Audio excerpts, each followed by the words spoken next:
Боксер Василий Горов олимпийская ойнулардан қоттырын турата. Бастықы рингеға тақсытығар Василий Горовқа ұтыралыға чытынан американец Ника Мигель Эрнандес болла. Бастықы раунға Василий әріліғті қойын баран, екіске түрген тарған тұттулақ американецкі мүтчі тұттарды. Онтан үхіс бұғарылақ раунд кемегер, екі боксер күстәқ керсini көрдірділер. Василий бұсырыға блоктары туғанан табақ сута әлбәқ боллар әрі қойыны зетерге олық қыратибеді.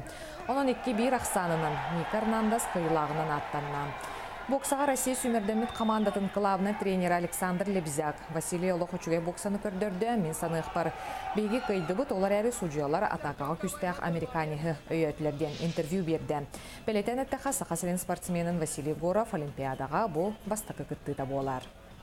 В принципе, я считаю, что мой бой мы не проиграли, но как бы здесь, знаете как, у меня свое есть мнение, у судей свое, как бы, но Вася отработал достойно, мне за него не стыдно, поэтому, ну что могу, будем работать, как бы, а так потенциал хороший, молодец, ну ничего страшного.